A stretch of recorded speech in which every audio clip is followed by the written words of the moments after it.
ఇక ఏపీలో ఎరువుల బ్లాక్ మార్కెటింగ్, కృత్రిమ కొరత, అధిక ధరలతో రైతన్నల్ని దగా చేస్తున్నారంటూ అన్నదాత పోరు పేరుతో వైసీపీ ఆందోళనకు దిగింది. వైసీపీ అధినేత జగన్ పిలుపుతో రాష్ట్రంలోని అన్ని ఆర్డీఓ కార్యాలయాల ఎదుట రైతులతో కలిసి వైసీపీ శ్రేణులు, రైతు సంఘాలు పెద్ద ఎత్తున నిరసన చేపట్టాయి.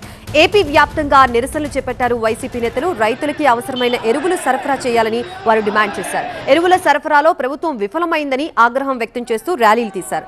రైతులకి అందుబాటులో లేని ఎరువులు బ్లాక్ మార్కెట్ ఎలా దొరుకుతున్నాయని ప్రశ్నిస్తున్నారు. యూరియా కొరతపై వైసీపీ నేతలు, మాజీ మంత్రులు, ఎమ్మెల్యేలు రోడ్డెక్కారు. రైతుల పరిస్థితి వివరిస్తూ ఆర్డీఓలకి వినతి పత్రాలు అందజేశారు. పలు చోట్ల ఆందోళనని పోలీసులు అడ్డుకున్నారు. అనుమతి లేదంటూ మరికొన్ని చోట్ల వైసీపీ నేతల్ని హౌస్ అరెస్ట్ చేశారు పోలీసులు.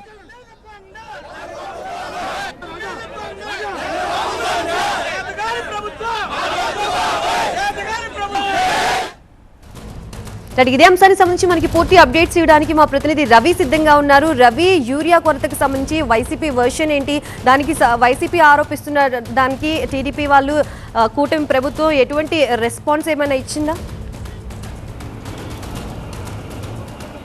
పూర్తిగా అయితే గత కొంతకాలంగా ముఖ్యంగా రైతులు తమ వ్యవసాయ పనులకు అవసరమైనటువంటి, పంటలకు అవసరమైనటువంటి ఎరువులకు సంబంధించినటువంటి కొరతను ఎదుర్కొన్నటువంటి పరిస్థితి. ఈ నేపథ్యంలోనే వైసీపీ ఈరోజు అన్నదాత పోరు కార్యక్రమాన్ని నిర్వహించింది. రాష్ట్ర వ్యాప్తంగా వైసీపీ మాజీ మంత్రుల నుంచి కార్యకర్తల వరకు కూడా అందరూ రోడ్లపైకి వచ్చి ప్రధానంగా ఆర్డీఓ కార్యాలయాల దగ్గర వినతిపత్రం ఇచ్చేటువంటి కార్యక్రమం చేపట్టారు. అయితే పోలీస్ యాక్టు, అదేవిధంగా 144 సెక్షన్ ఇలాంటి చట్ట నిబంధనలు ఎవరు కూడా పోలీసులు ముందస్తు అనుమతి లేకుండా కూడా ఈ నిరసన కార్యక్రమాలు చేపట్టొద్దు అని ముందుగా హెచ్చరికలు అయితే జారీ అయిన నేపథ్యంలో ఈ కార్యక్రమం మొత్తం కూడా ఒక ఉద్రిక్త వాతావరణం నెలకొన్న పరిస్థితి కనిపిస్తుంది. అటు కడప జిల్లా కమలాపురం కావచ్చు, జమ్మలమడుగు కావచ్చు, ఎన్టీఆర్ జిల్లాలో నందిగామ, ఈ ప్రాంతాల్లో కొంత ఉద్రిక్త వాతావరణం మధ్య అయితే నిరసన కార్యక్రమాలు జరిగాయి. అయితే డీజీపీ కార్యాలయం చాలా స్పష్టంగా కూడా ఒక ప్రకటన విడుదల చేసింది. ఎలాంటి ఆంక్షలు లేవు, శాంతియుతంగా తమ నిరసన తెలియజేసుకునేందుకు, అదేవిధంగా తహసీల్దార్ కార్యాలయాల్లో ఎంఆర్ఓలకు కానీ ఆర్డీఓలకు కానీ వినతి పత్రాలు ఇచ్చేందుకు కూడా అనుమతించామని చెప్పేసి కూడా డీజీపీ కార్యాలయం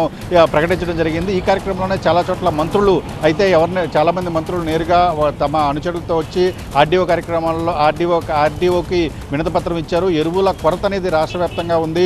రైతులు ప్రధానంగా ఇప్పుడు వరికి పండించే రైతులు ఈ కొరతను ఎదుర్కొంటున్నారు. దీనివల్ల చాలా నష్టపోతున్నారు. ఇది కృత్రిమ కొరతనే ఉంది. దీనికి బ్లాక్ మార్కెట్లో కూడా విచ్చలవిడిగా వీటిని అమ్ముతున్నారు. దీన్ని ప్రభుత్వం కంట్రోల్ చేయలేకపోతుందనే విమర్శలు చేయడం జరిగింది. అయితే మరోవైపు చూసుకుంటే కూటమి ప్రభుత్వం ఇప్పటికే అధికారులతో సమీక్షా సమావేశాలు నిర్వహించారు. అచ్చెన్నాయుడు చెప్పారు 80,000 మెట్రిక్ టన్నుల ఎరువు ఇప్పటికే పంపిణీ చేసింది. మరొక 50,000 మెట్రిక్ టన్నులు కూడా రాబోతున్నట్లు కూడా కూటమి ప్రభుత్వం ఇప్పటికే ప్రకటించడం జరిగింది. Right, thank you Ravi.